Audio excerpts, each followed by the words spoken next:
desapercibido por completo. Por eso es todo objeto susceptible de representar una manifestación del pensamiento con prescindencia de la forma, porque van a ver ustedes que miles de formas hay de salir. Es el concepto que corresponde a la prueba documental. Ahora bien, nosotros tenemos en nuestro sistema jurídico una definición legal de lo que es el documento, pero justamente aparece en un código que no es el que nosotros estamos estudiando, y aparece en el Código Penal paraguayo, justamente en el artículo 246, al regular un hecho punible, que es el de producción de documentos no auténticos, define al documento diciendo que documento se entiende por documento la declaración de una idea formulada por una persona de tal forma que materializada, dice, materializada, o sea, objetivada, permita conocer su contenido y su autor. Lo subsiguiente que está en ese artículo es que se entiende por no auténtico. Y es importante también entender eso, que es un documento que no proviene de la persona que figura como su autor. Nuestro programa nos pide ahora la carga procesal. Y en ese sentido, la carga procesal tenemos que interpretarla en este tema documental. ¿Cuándo debe ofrecerse la prueba documental? ¿Y qué ocurre si en esa oportunidad no ofrecemos? Y en tal sentido, el Código Procesal establece que las partes tienen el deber de acompañar con el escrito de demanda todas las pruebas documentales que tiene en ese momento en su poder. O sea, si tiene a su disposición, tiene el deber de acompañar con la demanda. Ahora, si no tiene y pretende servirse de una prueba documental, entonces tiene el deber de individualizar, indicando el contenido, el lugar o la oficina en donde radica ese documento. De manera que si no se cumple con eso, se pierde esa posibilidad de producir esa prueba. Y por eso es una carga procesal. La sanción que recibe él es simplemente la imposibilidad de poder producir en otro momento o de poder ofrecerlo durante la etapa de prueba. Por eso esta carga procesal se aplica no solamente en la demanda, también en la contestación, también en la demanda reconvencional y también en los incidentes y en las excepciones, tanto al promoverlo como al contestarlo. Ahora bien, escucharon hoy que la profesora hizo referencia a documentos e instrumentos, ¿verdad? Porque normalmente en nuestra legislación se lo equipara y en realidad no son la misma cosa. Porque el documento es el género, el más amplio, el más omnicomprensivo del concepto. En cambio, el instrumento es una especie dentro del género documento. ¿Y qué es lo que le caracteriza al instrumento? Que es escrito. De eso se deduce que hay documentos que son no escritos y hay documentos que sí son escritos. Los no escritos son simplemente documentos, ¿verdad? Y los otros, los escritos, se denominan instrumentos por eso. Ahora bien, estos documentos en general, o instrumentos, como quieran decirlo ustedes, ¿cómo se clasifican? Y nosotros en la cátedra tenemos la clasificación teniendo en cuenta su contenido, la función que cumple el documento y los sujetos que intervienen en su formalización. Y así tenemos nosotros que por su contenido, a su vez se subdivide en declarativos y en representativos. Los declarativos son los que instruyen, los instrumentos escritos, todo lo que está escrito y que instruye. Y tenemos en ese sentido, por la índole de la declaración que contiene ese documento, puede ser dispositivo o informativo. Los dispositivos son, por ejemplo, los contratos, los acuerdos, los pagarés, las sentencias que de por sí solo demuestran la existencia de un acto jurídico que contiene derechos, obligaciones, etcétera, etcétera. Y otro tipo de declaración es la informativa, que son, por ejemplo, las constancias simplemente. Y nuestro amigo, el doctor Soki, sabe que él tiene una ficha médica y esa ficha médica es simplemente informativa.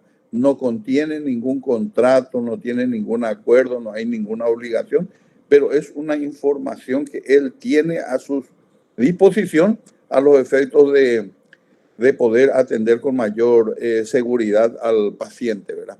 Y también están los libros de comercio y compañía que uno tiene. Ahora, los declarativos también por sus efectos pueden ser, según de quién provenga, pueden ser confesorios o testimoniales. Si esos documentos emanan de las partes, son confesorios. Pero si emanan de terceros, son testimoniales, o sea, documentos testimoniales. Y vamos a ver siempre que la prueba testimonial es la prueba rendida por personas físicas que son terceros, ¿verdad? Ahora bien, dijimos declarativos y representativos. Los representativos son los no escritos, documentos no escritos. Y ahí tenemos, por ejemplo, las fotografías, los videos, los planos, mapas, hitos, etcétera. Todos esos son documentos porque enseñan algo, instruyen algo, pero no están concebidos con palabras. No está escrito. Simplemente son objetos que representan una idea. Bueno, ahora bien, por su función, nosotros tenemos dos clases de documentos: los constitutivos y los probatorios. Los constitutivos son aquellos que a través de los mismos se cumple el requisito formal para la validez del acto. Por ejemplo, para la compra de un inmueble, el requisito de validez es que se realice el contrato de compra-venta por escritura pública. Y si no, entonces no se constituye la idea ni tampoco el acto jurídico de compraventa si no se lo formaliza por escritura pública. Si se formaliza simplemente por instrumento privado, lo que la parte tiene como derecho es la potestad de demandarle al otro por obligación de otorgar escritura pública. Pero mientras no se otorgue la escritura pública, no se puede decirle que se haya constituido el negocio jurídico, se haya formalizado el negocio jurídico de compraventa de un bien inmueble. Y los otros documentos son, sí, por la función que cumple, son simplemente probatorios. O sea, a través de los mismos hacen constatar la existencia de un acto o de un hecho. Vamos a suponer que yo hoy, para ir a la Facultad de Derecho, recurrí al servicio público de ómnibus. Y al subir ahí, ya no estoy usando este sistema electrónico, sino que pago una suma y me da un boleto. Ese boleto prueba que yo hoy realicé un contrato de transporte con una empresa de transporte público. Entonces, ese documento no prueba un acto jurídico porque no es constitutivo, pero sí prueba ese hecho. Por ejemplo, yo puedo demostrar que viajé en un ómnibus, por ejemplo, a través de la presentación del documento que es el pasaje. Y por último, los documentos o los instrumentos se clasifican atendiendo a los sujetos que intervienen en público o privado. Todo esto vamos a ir estudiando en el día de hoy. ¿Cuáles son los instrumentos públicos? Hay que entender bien qué es un instrumento público y qué no es un instrumento público. Entonces, un instrumento público es aquel que fue autorizado, o sea, que tiene un autor que es funcionario público o que es un depositario de la fe pública. Acá estamos hablando de los escribanos públicos, que también generan instrumentos públicos. Pero que ellos autorizaron dentro de ciertos límites, material y territorial. Y además de eso, observando las formas exigidas en la ley. Ustedes ven que un billete de dinero, de moneda, es un instrumento público. ¿Por qué? Porque una entidad pública como el Banco Central del Paraguay es el que se hace acreedor de ser autor de ese documento y es el que le atribuye, es el que tiene competencia material y territorial y cumple con las formalidades de la ley a los efectos de poder producir un instrumento público. Instrumento público es, por ejemplo, una escritura pública. Un instrumento público es una cédula de identidad. Cualquier documento que emane de una autoridad pública que está autorizada a generar ese documento, en tanto y en cuanto cumpla con los requisitos de autorizarlo en el radio geográfico y también dentro del ámbito de su competencia, ese instrumento público. Atiendan por qué les digo esto. Vamos a suponer que un escribano público que tiene su sede en Asunción, por ley, él está autorizado a actuar en todos los actos jurídicos que se formalizan en Asunción o en el departamento central. Superando esos límites, él ya no tiene competencia. Y vamos a suponer que un escribano de Asunción aparece autorizando una escritura que se formaliza en Villarrica, por ejemplo. Ese es un instrumento elaborado por un escribano público y compañía, pero no es público desde el momento que él actuó fuera del ámbito geográfico de su competencia. O cuando, por ejemplo, una autoridad como el director el director de identificaciones, por ejemplo, autoriza una boda, él no puede autorizar un matrimonio. Entonces, aunque tenga competencia territorial, no tiene competencia por la materia, entonces ese no es instrumento público. Por eso, para que sea instrumento público, es absolutamente indispensable que o este funcionario público o este escribano público actúe dentro de los límites de su competencia, que puede ser material o territorial, les dije, y también cumpliendo con las formalidades que la ley le exige. Ahora bien, ¿qué significa, dijimos hoy, el concepto de autenticidad o no auténtico cuando hablamos, verdad?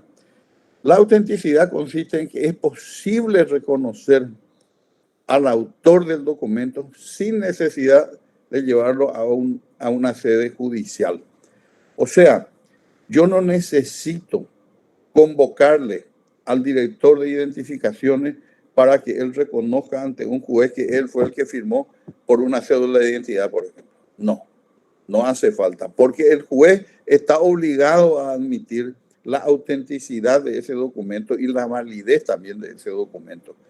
Por eso tengan ustedes en cuenta que siempre la apreciación de ese hecho, de ese acto, no le corresponde al juez. A él ya se le impone por la ley. Por eso ustedes ven que en el caso de los instrumentos públicos, ustedes saben que hacen plena fe en juicio.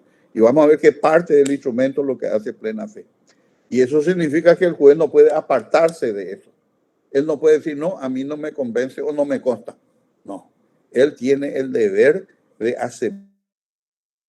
Si hay una evaluación de una prueba que no se le otorga al juez, sino que se le sustrae a él en la prueba instrumental, instrumento público.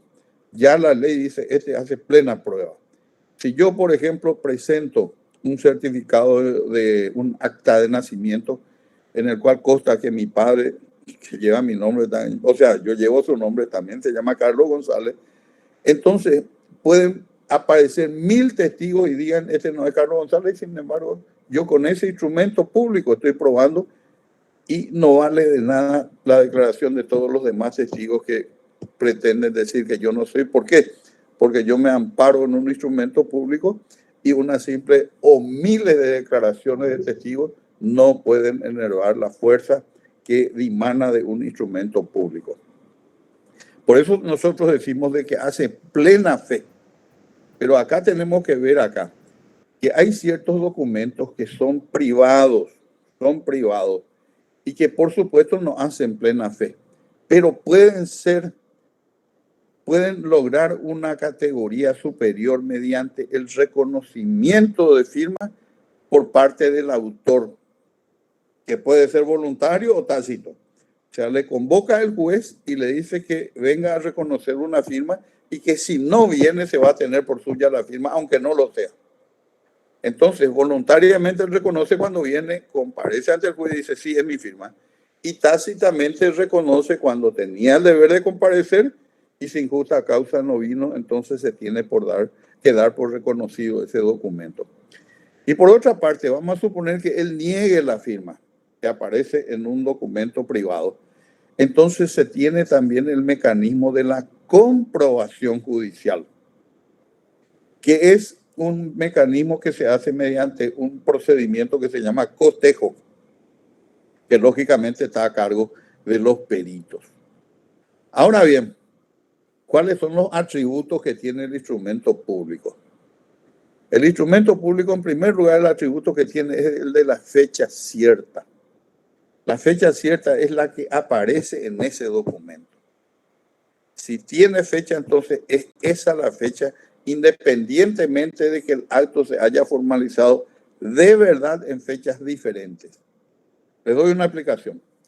Vamos a suponer que el doctor Sosky quiere vender un automóvil a uno de los compañeros, pero el doctor Sosky está en Nueva York y ya el escribano recibió la autorización de él para preparar la escritura, preparó la escritura, le asignó una fecha.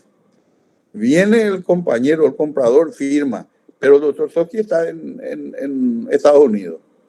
Y luego cuando vuelve, él firma.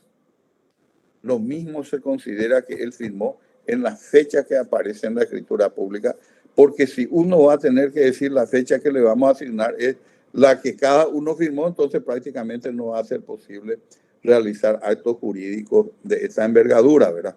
Entonces se tiene, sin admitir prueba en contrario, que la fecha del documento es esa fecha, aunque demuestren después por instrumentos públicos también de que él estaba en el exterior, demuestra con su pasaje que vino 5 días después, que tuvo entrada por inmigración, no interesa eso.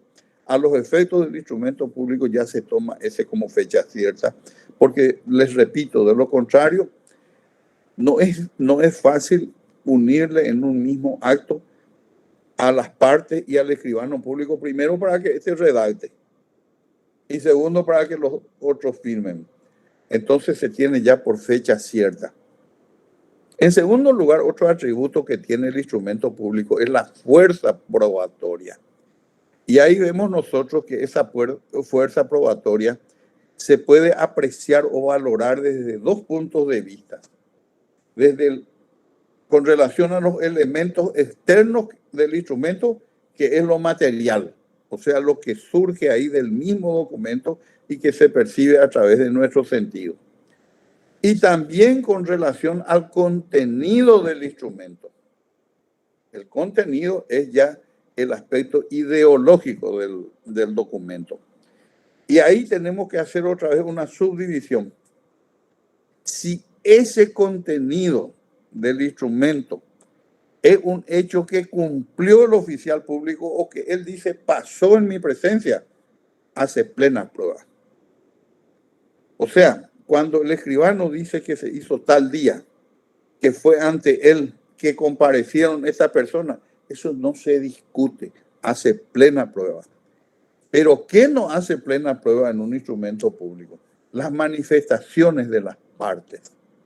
Por eso en este sentido yo les quiero dar una recomendación muy especial como futuros abogados que son, que si algún cliente suyo o ustedes mismos realizan una compraventa y van ustedes a adquirir un bien, es mejor que digan que en el acto se pagó y en dinero efectivo y en presencia del escribano, porque eso hace plena prueba. En cambio, si dicen que el monto ya le pagó antes de ese acto, ese puede ser objeto de una contraprueba porque no hace plena prueba.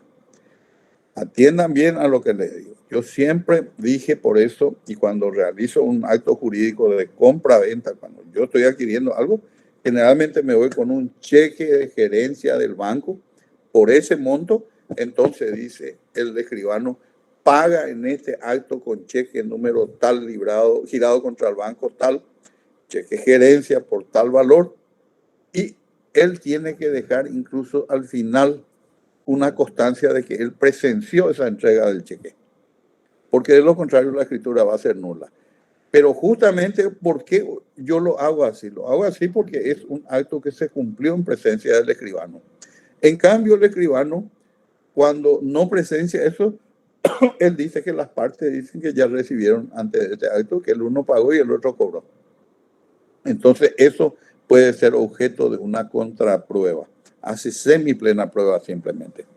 Ahora, ¿qué son? Estos son todos instrumentos públicos. Ahora vamos a ver un poco los instrumentos privados y van a ver la diferencia que existe entre uno y otro. Primero, los documentos privados son otorgados solamente por las partes, sin intervención de funcionarios públicos o notarios, pero sin intervención en cuanto a la autoría. Quiero que acá atiendan bien también a lo que les voy a decir. Porque muchos creen que cuando un instrumento privado se firma en presencia de un escribano público, y este asienta ese acto en un libro que se llama el registro de firma y certifica que fue firmado en su presencia, ese documento no es público, porque el autor del documento no es el escribano. En ese caso, ese instrumento va a ser auténtico, pero no va a ser público. Por eso, mucho ojo con la diferencia que existe entre un documento auténtico y un documento público. El público siempre es auténtico. El privado no siempre es auténtico. Normalmente no lo es. Pero les digo, se dan cuenta ustedes que la intervención del funcionario fue simplemente con posterioridad a la formalización de ese acto, pero él está certificando que se firmó en su presencia. Bueno, en segundo lugar, el instrumento privado no requiere de una forma determinada. No olviden ustedes que el instrumento público exige el cumplimiento de la forma establecida en la ley. Este, en cambio, no exige ninguna forma. En tercer lugar, ustedes verán que las escrituras públicas, por ejemplo, se exige que se redacte en español. En cambio, el instrumento privado en cualquier idioma. Ustedes también sabrán, y creo que estudiaron el año pasado en procesal civil, que todos los actos procesales deben cumplirse en día y hora. ¿Cómo era el tema? Día y hora hábiles. En cambio, el instrumento privado puede autorizarse y cumplirse cualquier día, cualquier hora, sea domingo, feriado o sábado, no interesa. Es posible y tiene validez.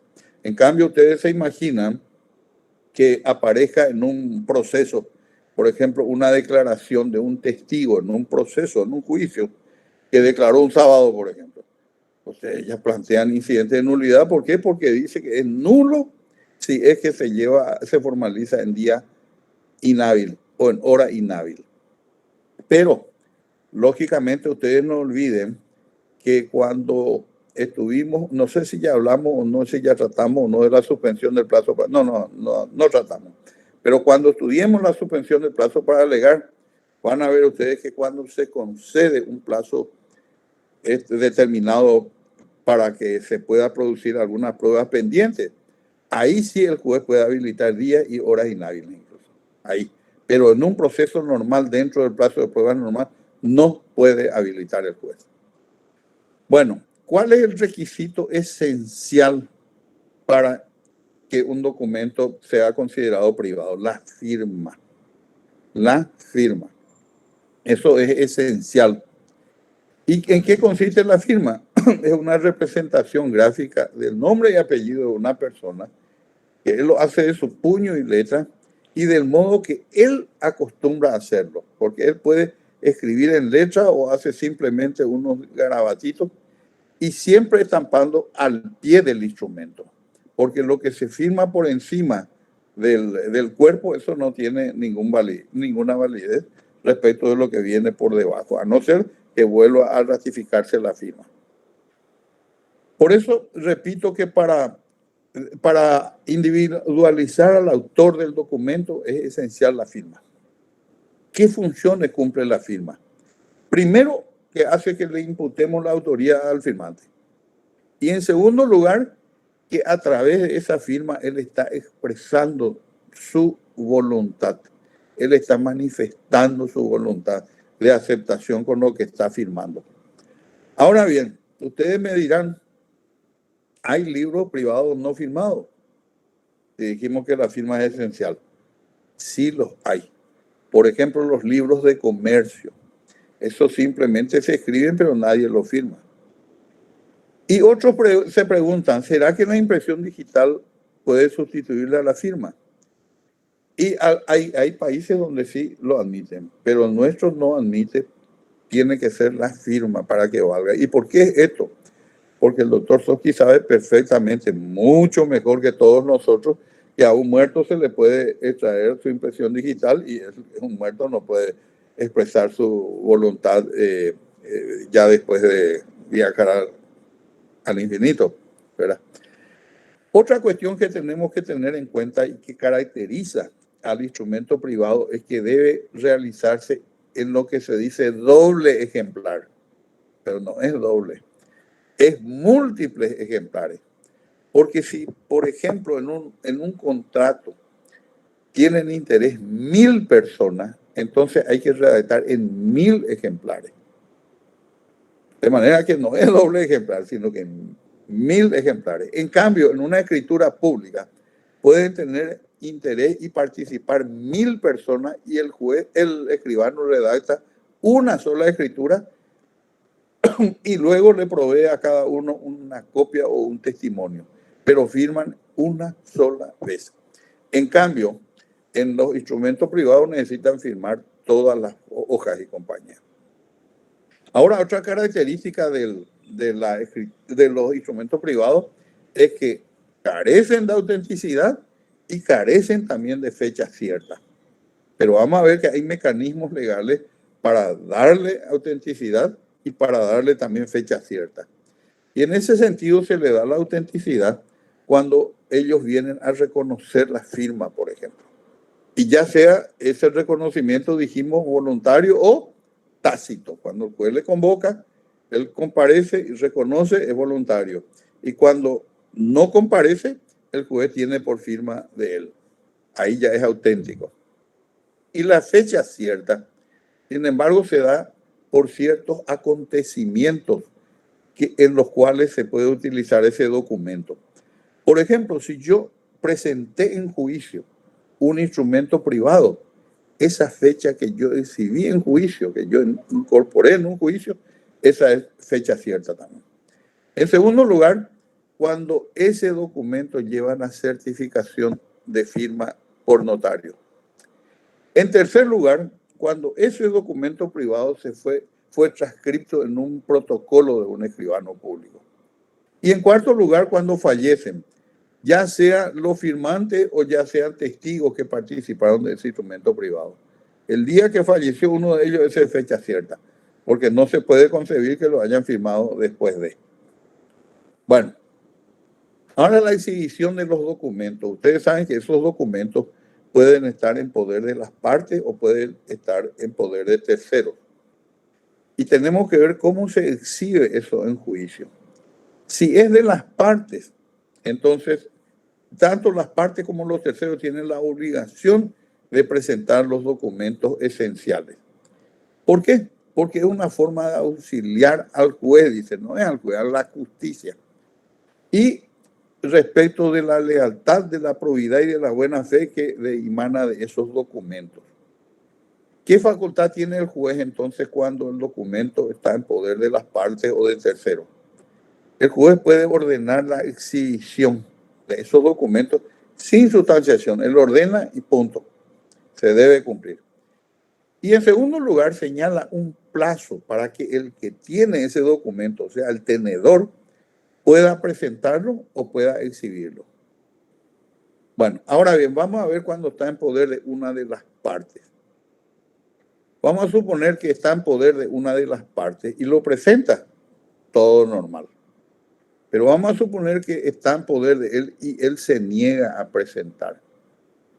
Entonces, lógicamente, si la parte contraria, que es la que pidió la presentación, presenta una copia, o sea, una fotocopia de ese documento y prueba también que ese documento existe en poder del otro, se tiene esa fotocopia como exacta reproducción de la copia original que el otro no presentó.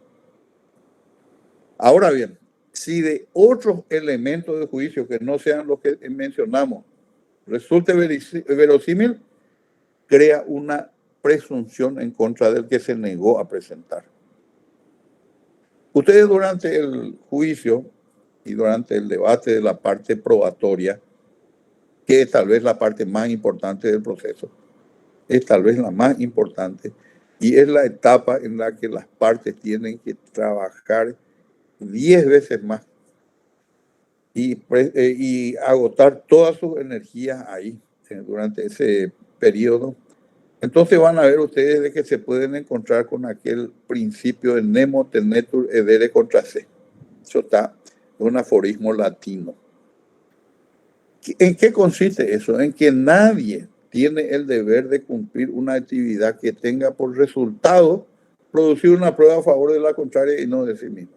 O sea, nadie tiene el deber ni tiene la obligación de hacerlo eso. Incluso vemos nosotros, ya lo estudiamos en otra oportunidad al estudiar el artículo 18 de la Constitución.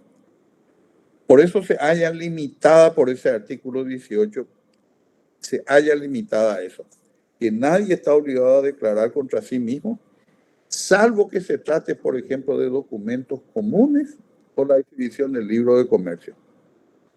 ¿Cuáles son esos documentos comunes? Vamos a suponer que la Facultad de Derecho distribuye unas comunicaciones a todo el alumnado de la carrera de Derecho. Entonces hay un debate entre un estudiante de Derecho y otro y demuestra que el documento está en poder del otro y sin embargo él también tenía que tener uno y otros también podrían tener el mismo documento. Entonces al demostrar que son comunes, entonces sí tienen la obligación de presentar. Ahora bien, si el documento está en poder de tercero, significa que está en poder de una persona que no es ni la autora ni la demandada. Lo mismo el juez le tiene que intimar y fijar un plazo. Pero ¿qué ocurre acá? Suponiendo siempre que se oponga, no cuando cumple no hay ningún inconveniente, ¿verdad? Pero si él puede oponerse cuando él demuestra que es de su exclusiva propiedad, entonces no tiene por qué exhibir en un juicio en donde se debaten intereses diferentes al suyo. Y el segundo, cuando la exhibición puede causarle algún perjuicio a él, de la naturaleza que fuere. Si existe esa oposición y alega una de estas causales, ya no se le insistirá, salvo que hayan disposiciones de leyes especiales que a pesar de eso le exijan la presentación. Ahora bien, ¿qué sucede, por ejemplo, con el régimen de cartas y otras pruebas escritas? Vamos a ver. Una carta dirigida a una persona, ¿quién puede presentar esa carta? Lógicamente el destinatario, porque el que envió va a tener una copia, pero el original va a estar en poder del destinatario y él puede presentar. Ahora, si las cartas estaban dirigidas a terceros, entonces él puede dar su asentimiento. Y si no da su asentimiento, es insalvable. Pero hay casos en que no necesita tener el acuerdo de este tercero para tener que presentar. También cuando el contenido de la carta es común o cuando la tuviese porque el destinatario le entregó. Vamos a suponer que la carta se le dirigió a Juan Pérez y Juan Pérez le dio a Benito Fernández y Benito Fernández puede presentar. A pesar de que no es él el destinatario, pero el destinatario le había dado a él. Y también puede cuando se presentó ya en otro juicio por el destinatario o por un tercero. Ahora bien, ¿cuál es el valor probatorio de las cartas? Entonces, pueden admitirse incluso si no están firmadas. Ustedes saben que una carta, una correspondencia entre parejas, por ejemplo, no es que firma el marido, ni firma la esposa, ni el novio, ni la novia, sino que pone alguna forma en que ellos se tratan, ¿verdad? Eso no es una firma. y también tiene valor, aunque esté suscrita con signo o con iniciales, tuyo, por ejemplo, o por siempre tuyo, algo por el estilo que se ponga.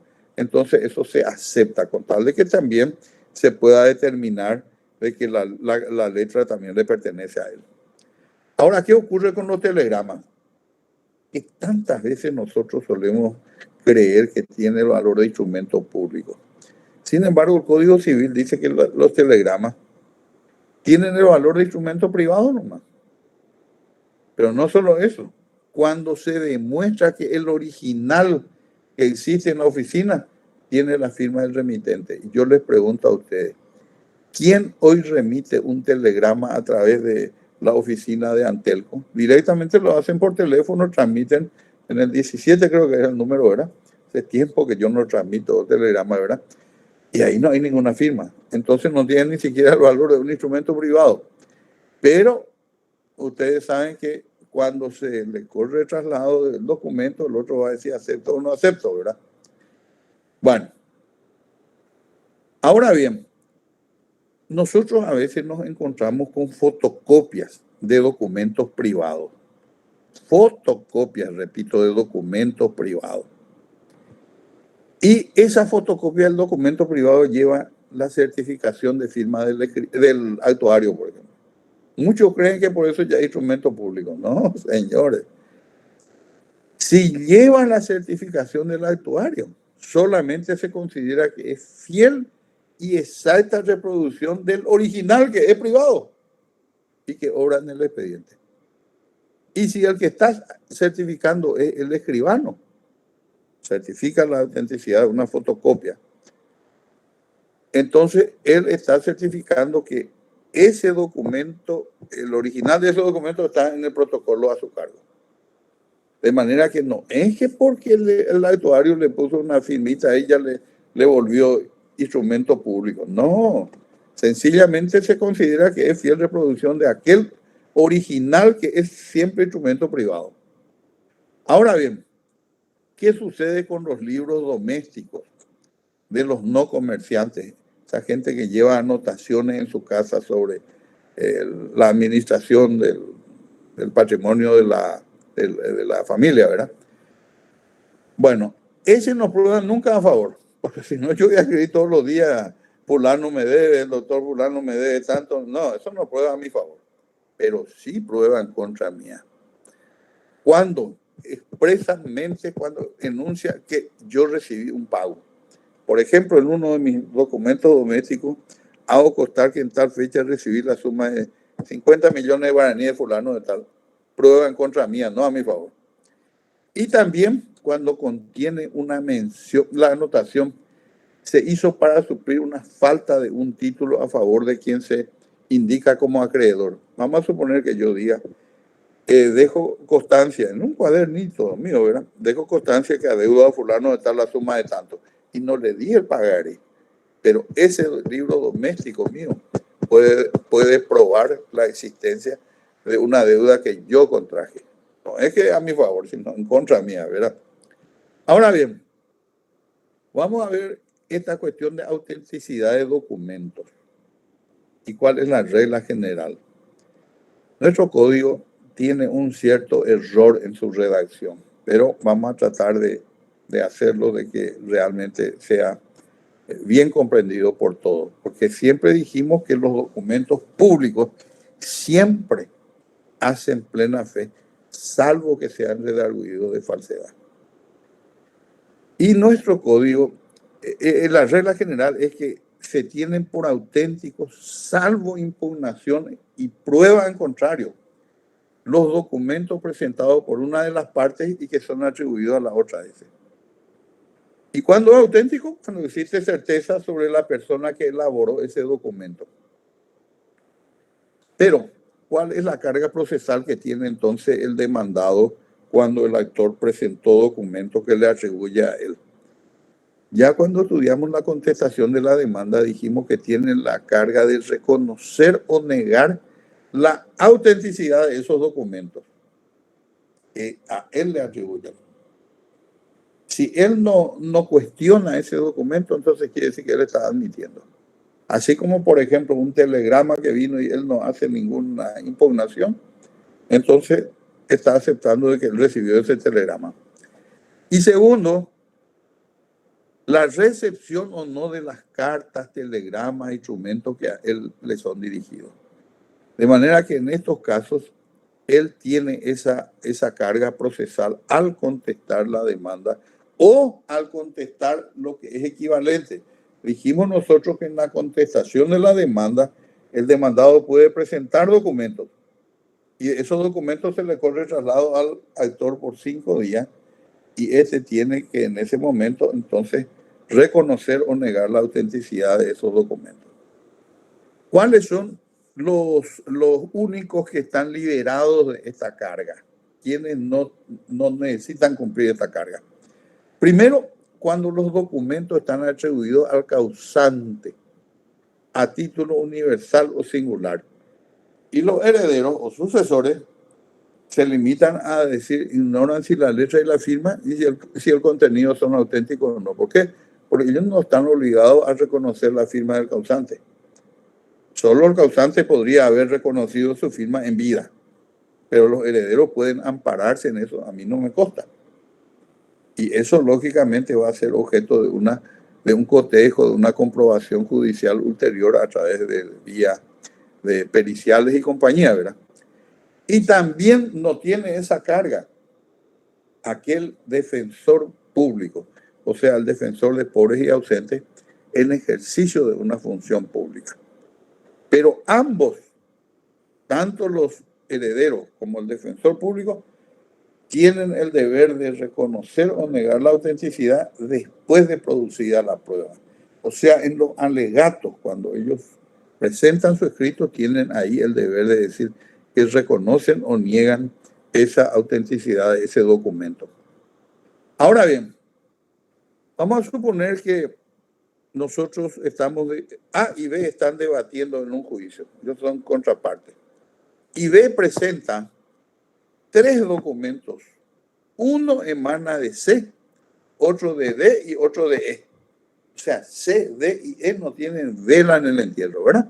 Son terceros, pero de ellos emana el documento. ¿Y cómo hago valer eso? Y ustedes me dirán, ¿pero eso acaso ocurre? Claro, que cuando presenta una factura es pedida por una casa comercial, cuando presenta una constancia de alguien que no es parte en el juicio, usted está presentando documentos que emanan de terceros. ¿Cómo le van a hacer reconocer a ellos?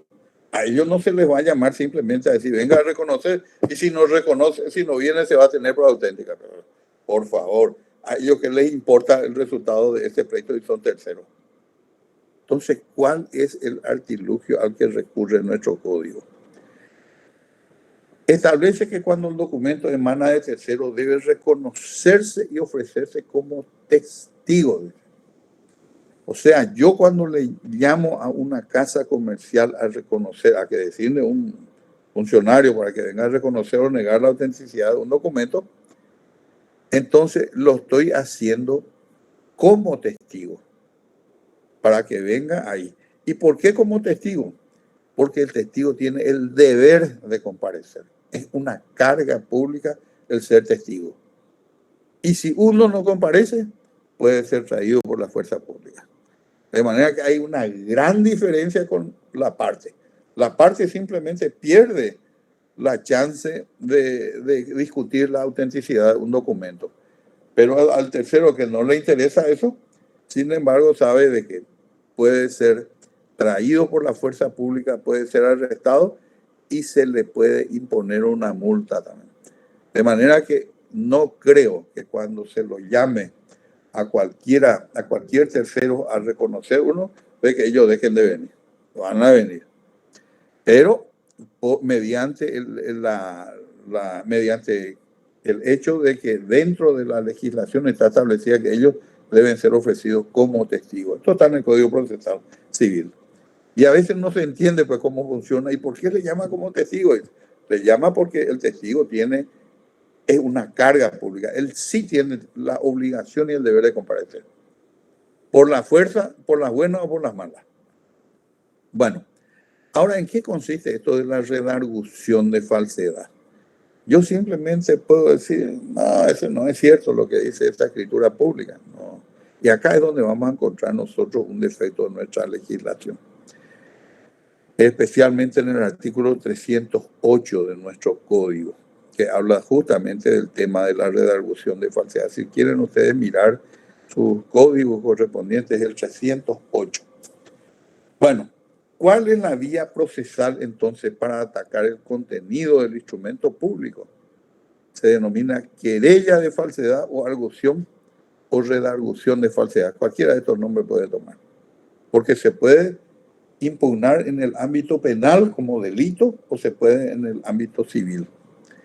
Bueno, ¿qué dice nuestro código en el 308? Dice la impugnación de documentos públicos o privados, dice. Acuérdense que eso de privado no está bien. No está bien. Acompañado con los escritos de demanda o contestación, deberá deducirlos dentro del plazo para contestar el traslado. ¿Por qué les digo que está mal esto? Está mal porque el documento privado basta con decir, no es mi firma, pero él no tiene por qué tener que probar eso. ¿Entienden? En cambio, en la Argentina está mucho mejor regulado en el Código Procesal Civil de la Nación, ¿verdad? En el 395, allá está. Dice la redargución de falsedad de un instrumento público o auténtico también, dicen. Tramitará por el incidente que deberá promoverse. Entonces, lo que uno va a impugnar es la falsedad de un instrumento público. Del privado no hace falta si es material. La falsedad es material, ¿verdad? Por eso el tema es que debiera decirse que la redargución de falsedad corresponde a los instrumentos públicos o privados auténticos. ¿Cuándo se deduce esta redargución de falsedad? Cuando el documento se acompañó con la demanda, al contestar la demanda. ¿Y cómo lo hacemos? Con la carga esa que habríamos hablado, reconocer o negar la autenticidad. Y segundo, si es que hay parte de la escritura que necesita una impugnación superior, como por ejemplo, yo quiero impugnar de que fue él el escribano que autorizó o algo por el estilo que se cumplió en su presencia, entonces debo redarguir y probar que es falso. Entonces, el que va con la demanda en la contestación y el que va en la reconvención, entonces también en su contestación, al contestar el traslado. Y si se trata de documentos posteriores o desconocidos, que ustedes saben que se puede presentar con posterioridad, dentro del plazo de 5 días de notificada la vista que se le corre a los mismos. ¿Cuáles son las vías a través de las cuales se puede promover la redargución de falsedad? 2 vías hay: de acción, o sea, de demanda, o de un incidente. Un incidente que se tramita ahí en el mismo expediente. ¿Y dónde se puede plantear? ¿En lo civil o en lo penal? En cualesquiera de las partes. Si se plantea como un incidente, ustedes saben que ya estudiamos lo que son los incidentes. Al plantear hay que ofrecer la prueba, tramita por cuerda separada, lo cual implica que puede continuar el principal. Y ahí hay una norma que limita quién puede y quién no puede ser testigo. Entonces, no pueden ser testigos los que fueron testigos de ese instrumento que está siendo impugnado. Vamos a suponer que en un certificado de acta de matrimonio aparece que yo soy firmante como testigo. Y luego en la redargución de falsedad me ponen a mí como testigo. Está prohibido eso, porque yo fui testigo en el instrumento que está siendo impugnado. Y ustedes saben que una de las cargas que tiene el testigo y el oficial público que autorizó es de que jamás puede patear en contra del acto que él suscribió y que él dijo que testimonió. Bueno,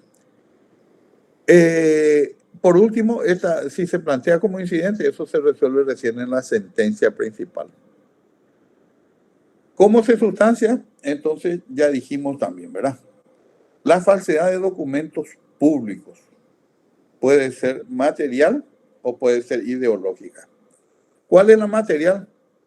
La que se plantea dentro del sustrato o del aspecto material del instrumento. Cuando se falsifica, por ejemplo, o cuando se altera el contenido, o cuando se suprime algo. Vamos a suponer que se trata de un pagaré que dice, pagaré la suma de guaraní es 1.000.000, y ese guaraní yo cambio por dólares. Entonces de 1.000.000 de guaraníes va a pasar a 1.000.000 de dólares. Bueno, ahí ese es una falsedad material. Eso se va a poder constatar en el instrumento a través de esas medidas. En cambio, si lo que se pretende hacer la impugnación es sobre lo intelectual, es diferente. Vamos a volver a lo extrínseco, a lo material, que puede ser una falsificación, una alteración o una supresión, dijimos, y que el documento está adulterado o tiene supresiones o tiene modificaciones, o que no fue autorizado por el oficial público que aparece ahí autorizándolo, o que fue autorizado por un oficial público incompetente o por quien no lo es. Vamos a suponer que un escribano está con permiso, por ejemplo, solicita 2 meses de permiso, y durante ese lapso aparece que él está autorizando una escritura pública. Esa es falsedad material, porque él no podía actuar, porque él estaba inhabilitado para producir ese tipo de documentos. Hay una falsedad material, no ideológica. En cambio, la ideológica es la veracidad de lo que el oficial público expresa que efectuó o presenció, pero no la veracidad sustancial de lo que manifiestan los otorgantes, como ya les expliqué con anterioridad. ¿Por qué? Porque si lo que se pretende cuestionar es la falta de sinceridad de lo expuesto por las partes, hay que ir a un juicio que se llama simulación de acto jurídico, no redargución de falsedad. Sí voy a plantear, repito, la redargución de falsedad cuando se trata de algo que el oficial público expresa que él hizo o que se produjo en su presencia. Bueno, ahora bien, ¿cuándo se puede hablar de una falsedad de instrumento privado? Y ahí tenemos que ver si cabe la material y si cabe también la intelectual. En el instrumento privado lo único que cabe es la material, solamente la material, o sea, la adulteración, la falsificación, etcétera, etcétera.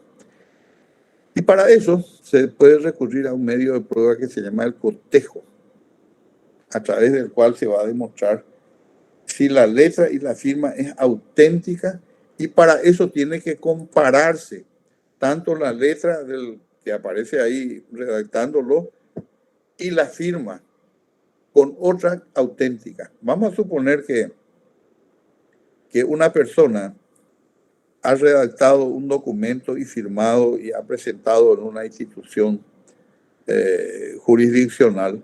Entonces se considera que lo escrito de manuscrito por él está escrito por él y que está firmado por él, y él acepta también de que él escribió eso.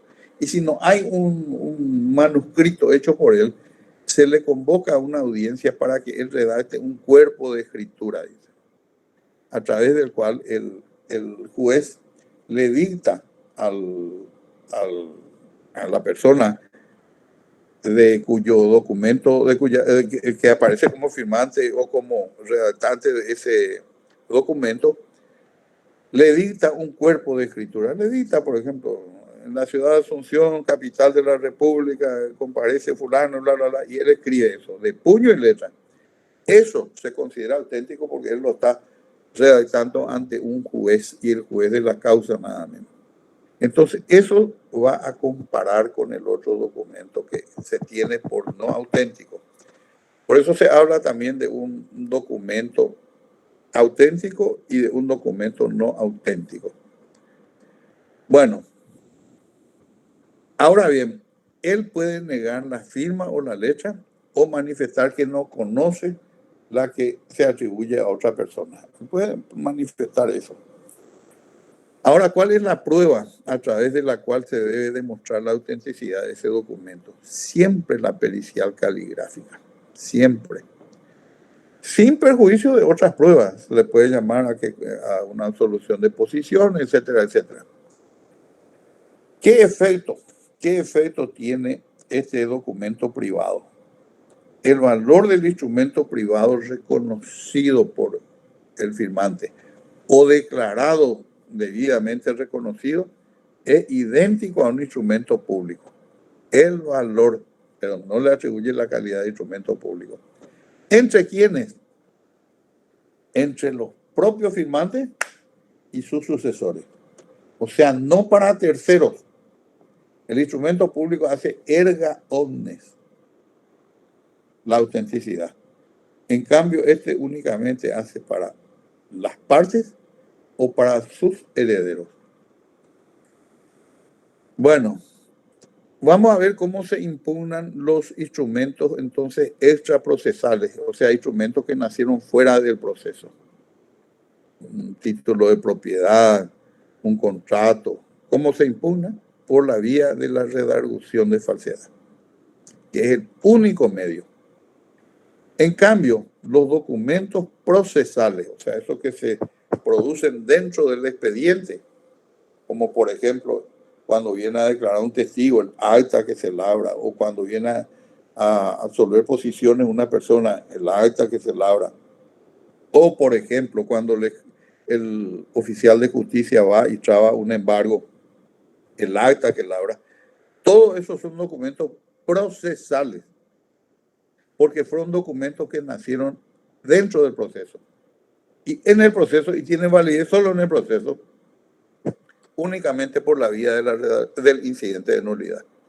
Y esto es muy importante porque el artículo 313, y creo que el 113 también creo que es el otro artículo, que dice que esta es la vía para impugnar actuaciones o documentos procesales. ¿Por qué les digo esto que es importante? Porque el chicanero, o sea, aquel que quiere obstruir, quiere dilatar el progreso de un juicio, cuando tiene una simple cédula de notificación que por mandato de la ley solo se puede impugnar por vía del incidente de nulidad, viene y plantea incidente de nulidad, redargución de falsedad y una serie de cosas como para que aquello no termine nunca.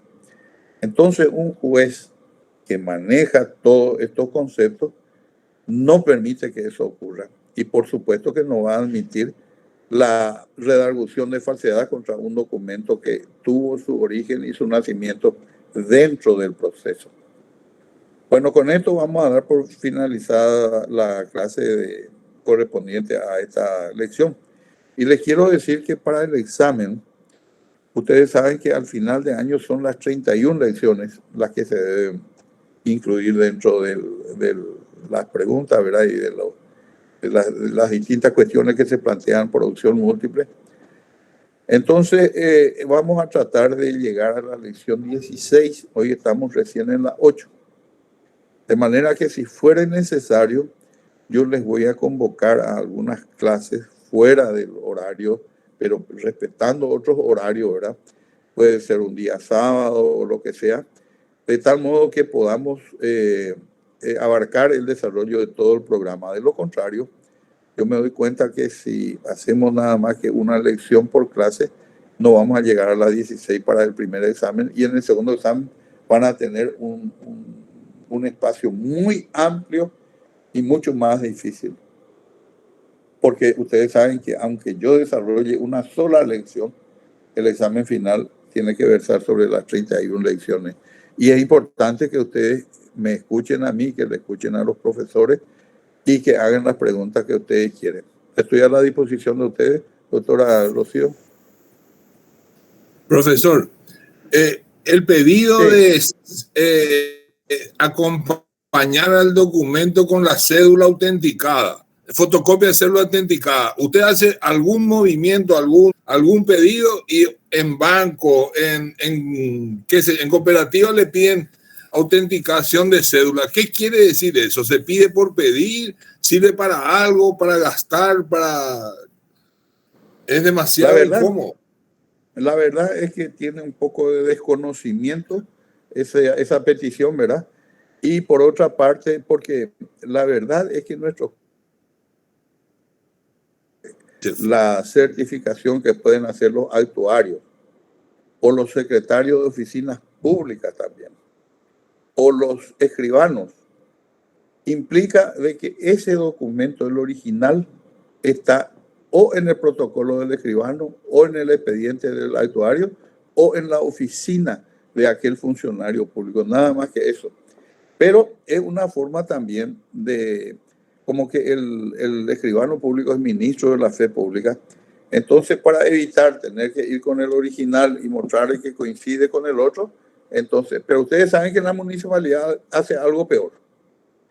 Si usted se va a la municipalidad y lleva eso sin la certificación de firma, usted compra una estampilla de 1000 y ahí ya está solucionado. Pero la estampilla tiene que... Y yo no entiendo cómo no se dan cuenta ellos. ¿Cómo no se dan cuenta que por algo se está pidiendo la firma del escribano o del actuario, lo que sea, cuando se trata de un expediente, ¿verdad? Y ellos, sin embargo, por sí sacan una acordada y yo les autorizo a ustedes que vayan a hacer una gestión y les pida su cédula y le diga una fotocopia y confirma del escribano. Y si no le firmó el escribano, le dice entonces compra una estampilla de 1000, le adhiere y ya está listo. ¿Hay alguna pregunta más? Profesor, esa es una práctica de ahora de 10, 15 años nomás. En nuestra época no se hacía. Se iba con la cédula y se hacía, y valía la cédula. Ahora para cualquier trámite, fotocopia de cédula autenticada. Y tener que ir a buscar un escribano y toda esa historia. No, y usted ve también el escribano mismo, cuando usted se va y se identifica con su cédula, porque el escribano tiene la obligación de conocer personalmente a las partes o que las partes se identifiquen con un documento fehaciente, que es la cédula. Además de eso, le pide una fotocopia y agrega ahí, ¿verdad? Pero no deja de ser útil, ¿verdad? En el caso de la escribanía no deja de ser útil porque es una firma más que aparece ahí, porque en el protocolo hay una firma nomás de la parte, una sola firma. Y a veces esa firma no coincide tanto con el de la cédula y por ahí se arma un pequeño problema. Doctora. Bueno, de mi parte, nada, brillante profesor. Justamente esa salvedad que hizo al final de saber bien que las actuaciones extraprocesales, la vía es la redargución de falsedad, y las actuaciones procesales, como por ejemplo la cédula de notificación, es el incidente de nulidad, ¿verdad? Yo tengo muchos casos así como el que mencionó el profesor, así que espero que ustedes aprendan bien esa parte para que no cometan esos errores cuando empiezan a litigar. El desarrollo de los artículos abarcan desde el 300 al 303 al 313. Así que vayan leyendo. Eso es todo. Doctor González Morel. Profe, ¿qué número de lección era esto? La 8. Octava. La 8. Dale. La 8. Gracias. Doctor González Morel. Nada más que agradecer la posibilidad de disfrutar de tu clase, amado Padre, y a todos por su presencia. Nada más. Bueno, Muchas gracias a ustedes, profe. Nos volvemos a encontrar el próximo miércoles entonces, ¿eh? 15:40 Hasta el miércoles. profe. Hasta luego. Hasta luego. Hasta luego. Profe. Hasta luego. Gracias. Excelente como siempre.